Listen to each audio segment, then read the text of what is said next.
Everyone, today I am going to start geometry part on the topic the basic concept of geometry. Okay, from first to 8th standard we have only one book in maths. Okay, one book maths. उसके अंदर part 1 भी था और part 2 भी था. Okay, from 9th standard there are two parts is segregated. First is geometry and second is algebra. In 10th standard similarly here the same pattern, geometry is different and algebra is different. So first of all we will discuss about the word geometry कि geometry क्या है. बच्चे confuse होते हैं कि geometry algebra ये word तो सुन रहे हैं लेकिन मतलब ही नहीं मालूम रहता कि what is the meaning of the word geometry, what is the meaning of the word algebra. क्या अलजेब्रा और ज्योमेट्री वर्ड डिफाइन कहाँ से हुआ, किसने डिराइव किया, कौन मैथमेटिशियन से, वो मैथमेटिशियन ने किस तरीके से डिराइव हुआ, कहाँ से हुआ. ठीक है, तो आज के लेक्चर में हम ये सब डिस्कस करेंगे कि वो मैथमेटिशियन का नेम क्या था, उसने ये ज्योमेट्री पार्ट डिस्कस कहाँ से किया, ये ज्योमेट्री वर्ड का मतलब क्या होता है. So let's come to the word geometry first.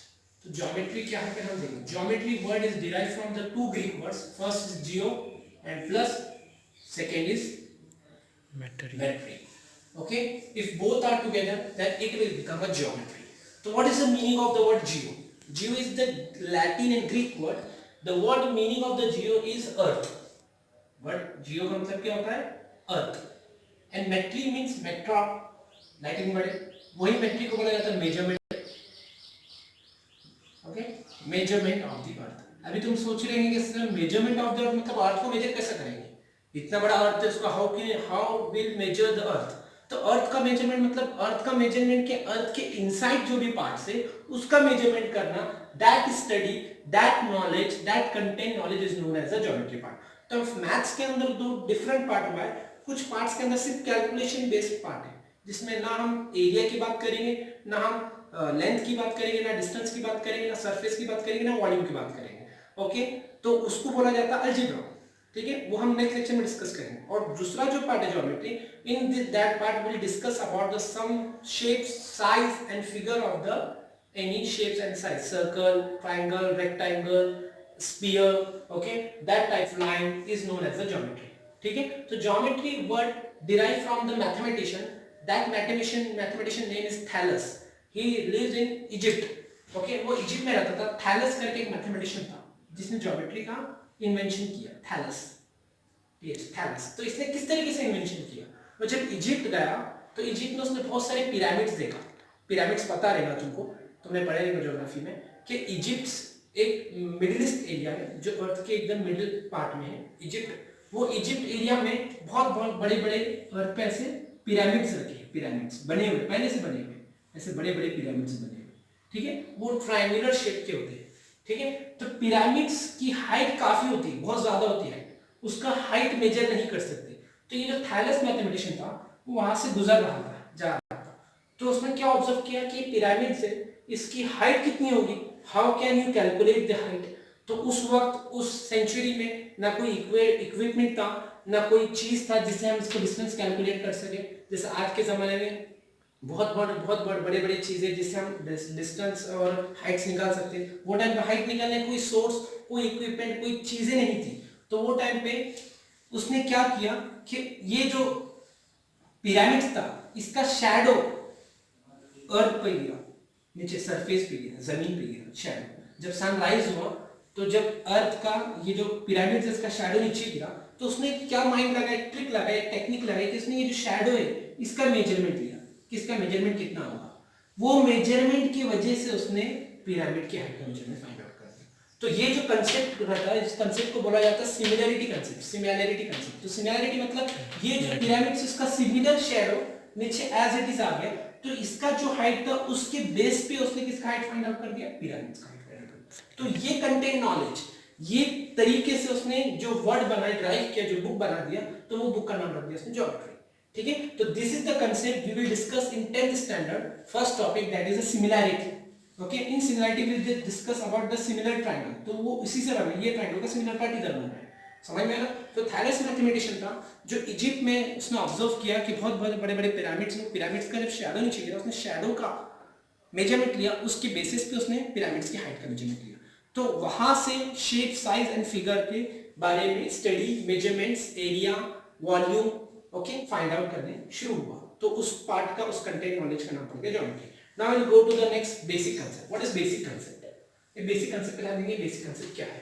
तो अभी जियोमेट्री का तो सबको समझ में आएगा। Okay, now discuss about the word basic concept. Basic concept में 3 पॉइंट आता है। पहला पॉइंट आता है पॉइंट, सेकेंड पॉइंट आता है लाइन एंड थर्ड आता है प्लेन। ये 3 के ऊपर ज्योमेट्री डिपेंड है। कैसा है मतलब पॉइंट, लाइन, प्लेन, ये तीनों को मिलकर ज्योमेट्री का डायग्राम कोई बनता है। कोई भी डायग्राम बनाने के लिए 3 चीज होना जरूरी है। एक तो point, without point we can't draw any diagram, any figure, any shape, any size, any area. Without line we can't draw the any figure, without plane we can't draw the any figure. अभी कैसा मैं बताता हूँ। If you arrange the point in circular form, points को पता है point क्या है, पहले पॉइंट का मतलब देखिए। पॉइंट को अगर हम सर्कुलर फॉर्म में अगर अरेंज कर देंगे तो we will get a circle. ये पॉइंट क्या है? Point is the sharp tip of the pencil. Point मतलब क्या है? अगर हम पेंसिल को शार्प करेंगे, शार्प करने के बाद, शार्पनर करने के बाद वो पेंसिल का एक टिप आता है, वो टिप को अगर हम ऑब्जर्व करेंगे तो उसका हम एरिया फाइंड आउट कर सकते हैं। We can't define that area, length, breadth, height. वही पॉइंट को बोला जाता है पॉइंट। वही पॉइंट से हम बहुत सारे फिगर ड्रॉ कर सकते हैं। समझ में आ रहा? वही पॉइंट्स के मिक्सचर से, वही पॉइंट से कॉम्बिनेशन से any diagram, any figure, any triangle, rectangle, circle, circular part, sphere, pyramids, all the diagram formed with the help of the points. So in point there are 2 parts. First is collinear point, and second is non-collinear point. This is very important in your 10th and 9th standard. This is the very important part.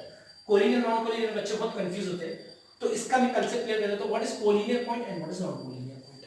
Collinear point उसे बोला जाता है जिस point को arrangement करने से, draw करने से एक लाइन फॉर्म होगी।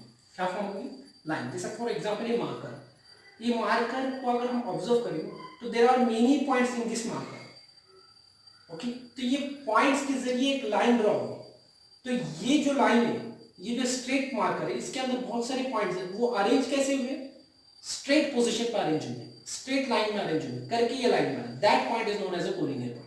ओके, जैसा चौक, अगर हम चौक को ऑब्जर्व करेंगे, चौक के अंदर बहुत सारे पीसेस रहते हैं बारीक। वो जो पार्टिकल्स है, वो पार्टिकल्स अरेंज कैसे हुए? ओके, स्ट्रेट अरेंज हुए, जब जाके चौक का मेजरमेंट बना और चौक स्ट्रेट फॉर्म होता है। उसी तरह कोलिनियर मतलब क्या कि एक पॉइंट है, उसके पीछे एक पॉइंट, उसके पीछे एक पॉइंट, उसके पीछे एक पॉइंट, उसके बैक साइड एक पॉइंट है। ये सबको अगर हम ज्वाइन कर देंगे then you will get a line. Okay, तो ये पॉइंट ए था, बी था, सी था, डी था, ई था, ये सब पॉइंट यू कोलिनियर पॉइंट है। Okay, if you draw the points and if you make a line with the help of this all points, if you get a line, that point is known as a collinear point. अगर कोई point से अगर line draw होती है, straight line without any disturbance, that point is known as a collinear point. Non-collinear point, random points, जिससे हम line draw नहीं कर सकते. We can't draw the line with the help of these points, क्योंकि इससे straight line draw ही नहीं हो सकती. उसका और एक एग्जांपल, जैसा for example stars on a sky.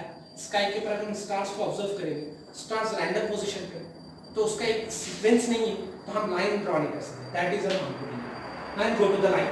What is line? Let's come to the line. Now we discuss about the word line. Okay, so first of all we will discuss about the definition of line. What is the definition of line? Line is nothing but the combination of all points which come together in sequence. Means line is nothing but the sequence of all point and finite point. हर एक point पे जो sequence है, okay, वो finite और infinite भी हो सकता है, और उसको ज्वाइनिंग करने के बाद, सीक्वेंसली अरेंज करने के बाद जो कंटेंट, जो फॉर्म फ्रेम बनेगा, that frame is known as a line. For example this called as a line because it has a many points and it has a many combination of point which arrange in a serial wise and which is combination, the set of that point is known as a line. Okay, but now we'll discuss about the distance of line. What is the distance of line? So distance of line is made by the two terminal points. Okay, that terminal point is known as the first is initial point and second is final point. And what is the initial and final point? So we'll discuss about the by example. So here this is the point A and here this is the point B. There are 2 points. Okay, so I want to discuss about the distance. What about the distance? Distance क्या है? Distance के बारे में हमको discuss करना है. So here in one point there is a one person is standing here.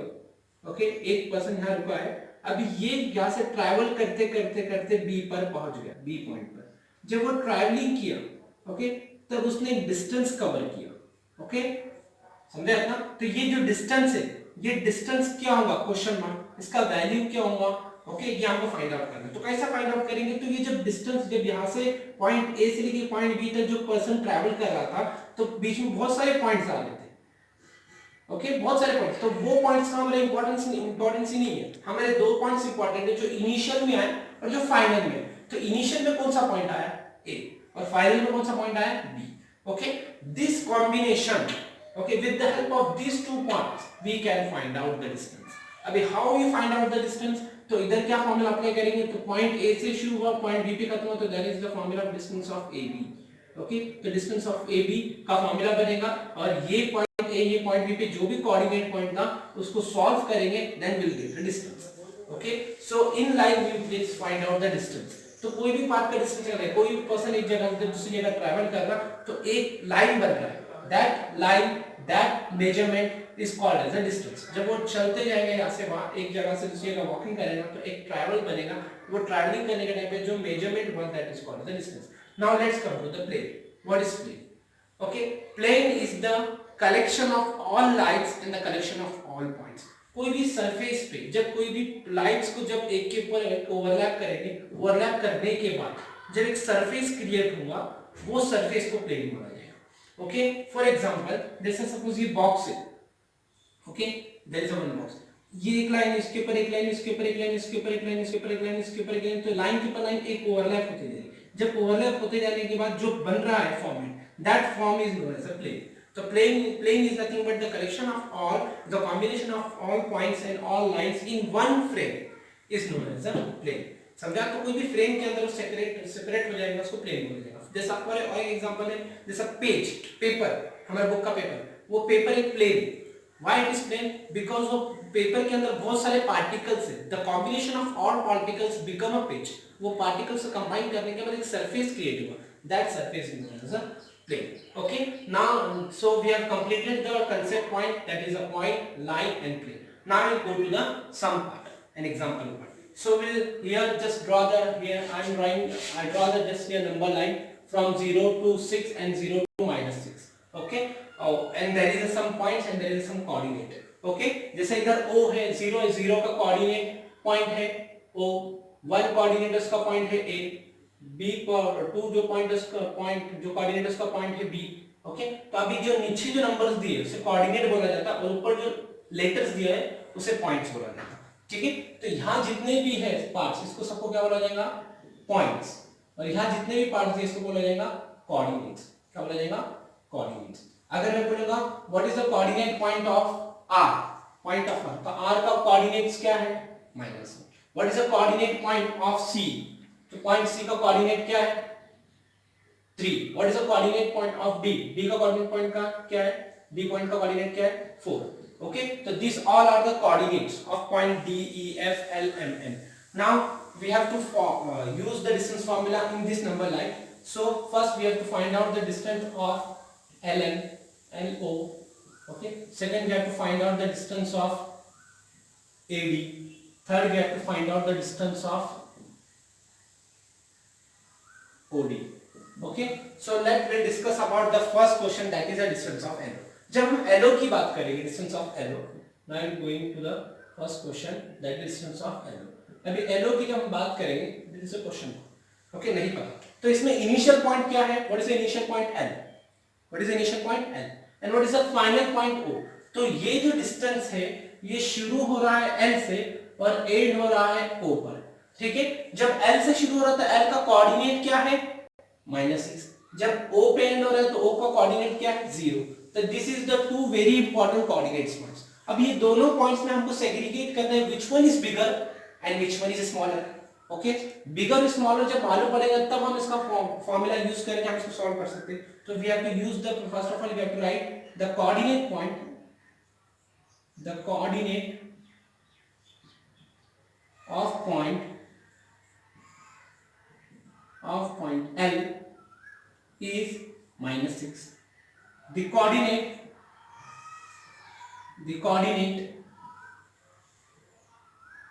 of point O is 0. ठीक है, O का 0 है, L का -6 है. Now we have to use the formula distance of LO. तो LO का फॉर्मूला क्या है? LC, I am writing short form. LC means larger coordinate या largest coordinate minus SC smaller coordinate. Larger coordinate minus smaller coordinate. Once again, LC means larger coordinate minus SC means smaller coordinate. अब ये दोनों में observe करेंगे. Let observe in this two parts -6 and 0. So first of all we have to segregate the two numbers. कौन सा बड़ा है और कौन सा छोटा नंबर है. तो 0 is a bigger number and -6 is a smaller number. क्योंकि 0 पहले आता है, 0 के बाद -1 से छोटा आता है, फिर -2 से छोटा आता है, फिर -3, ऐसा करते करते -6.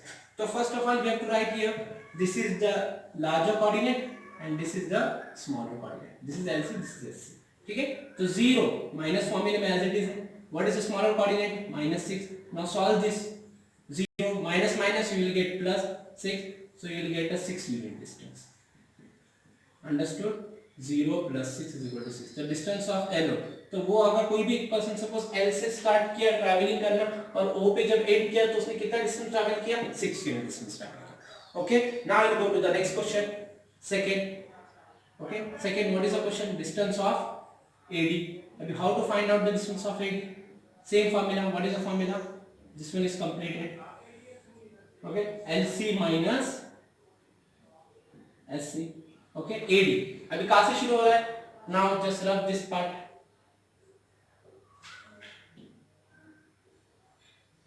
Okay, कहाँ से शुरू हो रहा है पॉइंट?